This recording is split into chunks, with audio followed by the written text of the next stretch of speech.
এক ট্রলি পাইছো? এর বাসায় ফোন দিছি। ও আমার কর্মচারী, আমার অফিসে আমার কর্মচারী দীর্ঘদিন ধরে কাজ করছে আমার এখানে। গত 25 তারিখে একবার ওর চোখে এরকম মরিচের গুঁড়া মেরেছিল আমার অফিসের সামনে। তখন আমরা জাস্ট এটা অ্যাক্সিডেন্ট হতে পারে।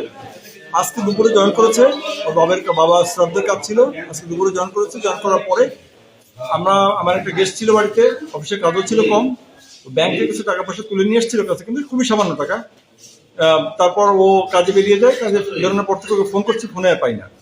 পরে আমি অফিসে গিয়ে অফিস খুলতে গিয়ে দেখি যে ওর মোটরসাইকেল। তখন আমি বারবার করে ফোন করলে তখন ফায়ার ব্রিগেডের একজন অফিসার ধরে বলে যে ট্রেড লাইনে পাওয়া গেছে, আপনি দ্রুত অজ্ঞান অবস্থায় দ্রুত আসে।